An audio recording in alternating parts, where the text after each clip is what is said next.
अस्सलाम वालेकुम नाजरीन, आज 30 नवंबर है और मैं हूं आपका मेजबान नदीम अकरम। सुबह 6 बजे हाजिर हूं 12 बड़ी खबरें लेकर और आप देख रहे हैं पल पल न्यूज।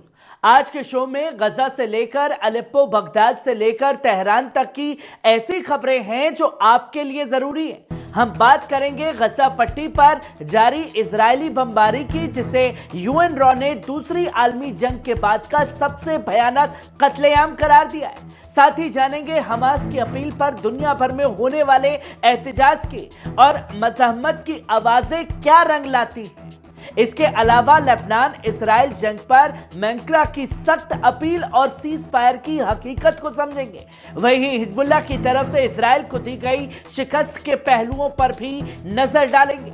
गजा, सीरिया और मिडल ईस्ट से जुड़े इन अहम मसलों पर हमारी खास रिपोर्ट देखें और जानें कि इन घटनाओं को दुनिया पर क्या असर पड़ेगा। बने रहिए हमारे साथ पल पल न्यूज पर, जहां पहली खबर अपनी स्क्रीन पर देख सकते हैं। अब तक का सबसे भयानक कत्लेआम यूएन रॉ ने साफ तौर पर कहा है। आज United Nations relief and workers agency ने बयान जारी करते हुए कहा कि गजा पट्टी पर अक्टूबर 2023 से जारी बमबारी इंसानी तारीख में दूसरे आलमी जंग के बाद का सबसे भयानक कत्लेआम है। यह बयान फलस्तीनी अवाम से यकजहती के आलमी दिन के मौके पर आया है, जहां एक बार फिर इजराइल को बर्बर कार्रवाई और आलमी बिरादरी की खामोशी पर सवाल उठे। यूएन की एजेंसी ने यह भी कहा है कि फलस्तीनी पनाहगज़ीनों की मुसीबत दुनिया का सबसे पुराना और हल ना होने वाले इंसानी मसले हैं। यूएन रॉ के कमिश्नर जनरल फिलिप लाजरीनी ने अपने बयान में कहा कि जंग हमेशा सबसे कमजोर तबके को पहले शिकार बनाती है। उन्होंने बताया कि गजा में जारी जंग के दौरान अब तक मारे गए 70% लोग औरतें और बच्चे हैं, जिनमें छोटी बच्चियां भी शामिल हैं। लाजरीनी ने यह भी खुलासा किया कि पिछले 7 हफ्तों से उत्तरी गजा में जारी फौजी कार्रवाई ने 1,30,000 से ज्यादा लोगों को उनके घरों से बेघर कर दिया। ये लोग अब टूटे मकानों, क्लिनिकों और दुकानों में पनाह लेने को मजबूर हैं। कई लोग तो खुले आसमान के नीचे सोने पर मजबूर हैं। वहीं आप दूसरी खबर अपनी स्क्रीन पर देख सकते हैं। आरियल में फायरिंग, फलस्तीनी शहीद हुए। अलमायदीन के मुसरिला ने वेस्ट बैंक की रिपोर्ट के लिए आज शुक्रवार को एक फलस्तीनी शख्स इजरायली फौज के हाथों शहीद हो गया। इजराइल का दावा है कि शख्स ने कब्जे वाले वेस्ट बैंक के सेटलमेंट अरियल में एक बस पर फायरिंग की थी। इस फायरिंग के नतीजे 9 इजरायली जख्मी हुए, जिनमें से 3 की हालत नाजुक बताई जा रही। इजरायली मीडिया की रिपोर्ट्स के मुताबिक जख्मी लोगों में से एक की हालत बेहद खतरनाक है और डॉक्टर उसकी जान बचाने की कोशिश कर रहे हैं। इजरायली फौज ने इस वाकये के बाद नबलुस के तमाम रास्ते बंद कर दिए हैं। दूसरे हमलावर की तलाश शुरू की गई है, लेकिन बाद में ऐलान किया गया कि हमले का अंजाम देने वाला सिर्फ एक शख्स था, जो नबलुस के करीब एनबुस गांव का रहने वाला था।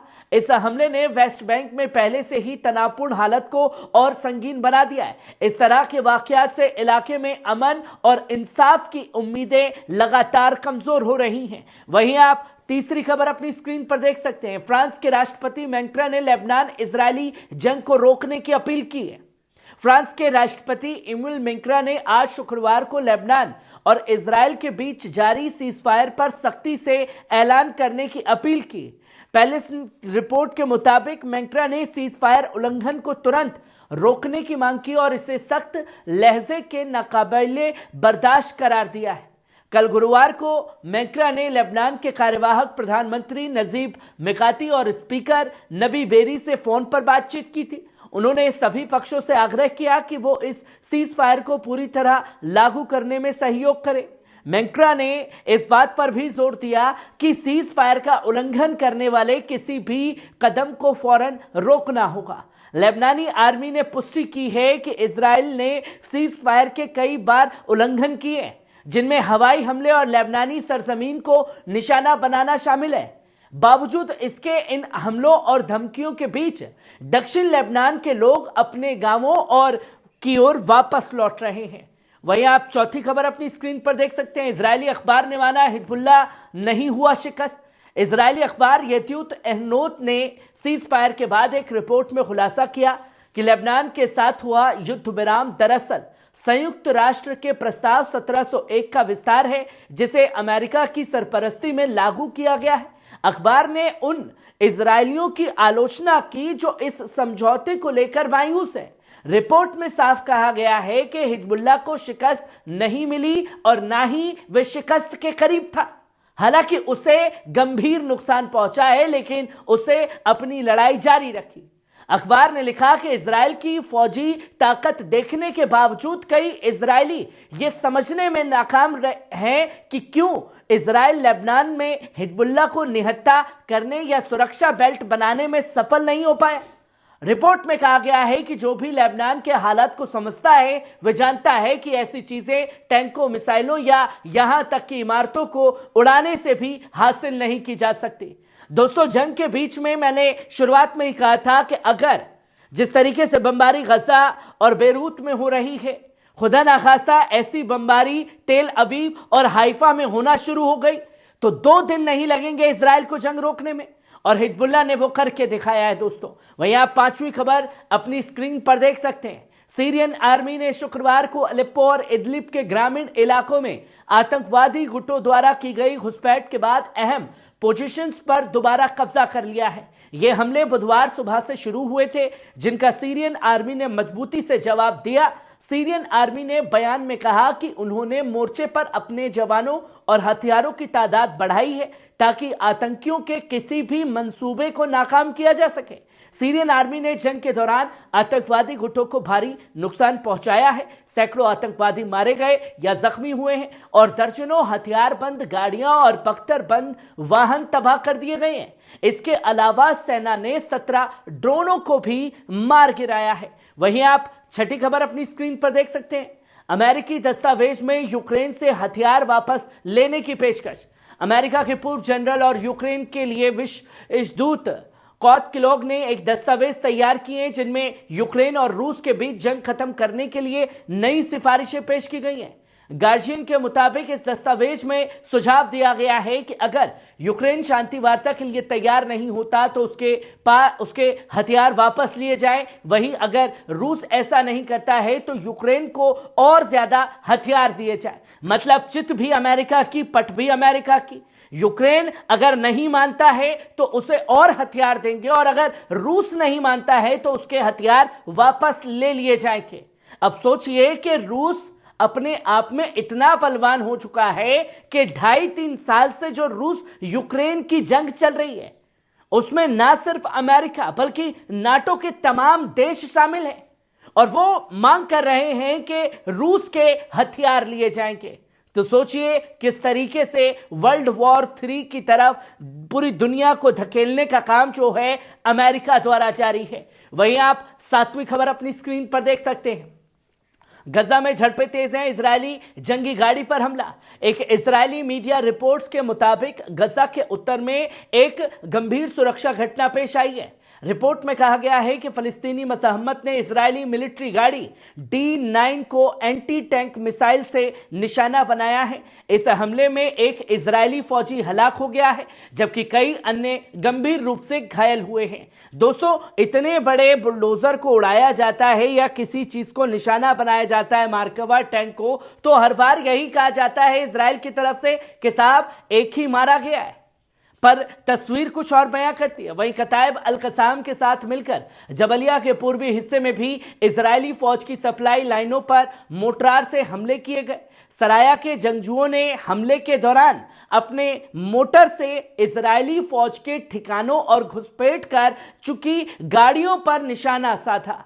इस कार्रवाई के सबूत के तौर पर सराया ने एक वीडियो भी जारी किया जिसमें जबलिया कैंप में इजरायली ठिकानों पर किए गए हमलों को साफ तौर पर दिखाया गया है। इसके साथ ही कताइब शोहदा अल अक्सा ने गजा के उत्तर में इजरायली फौज और उनकी गाड़ियों पर मोर्टार हमलों का दावा किया। वहीं कताइब अल मुजाहिदीन ने भी हासिब 111 मिसाइलों के जरिए इजरायली मिलिट्री पोस्ट फजा को निशाना बनाया है। वहीं आप 8वीं खबर अपनी स्क्रीन पर देख सकते हैं।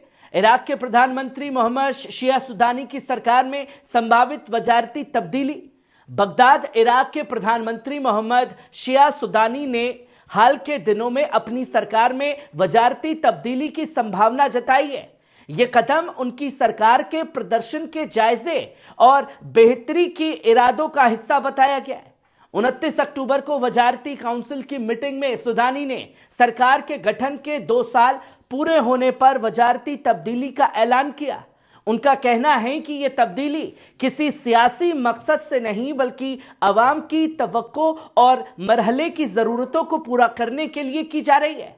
प्रधानमंत्री सुदानी ने कहा कि वजारती तब्दीली किसी ब्लॉक या पार्टी के खिलाफ सियासी स्टैंड नहीं है बल्कि मंसूबों को बेहतर तरीके से अंजाम देने की कोशिश है।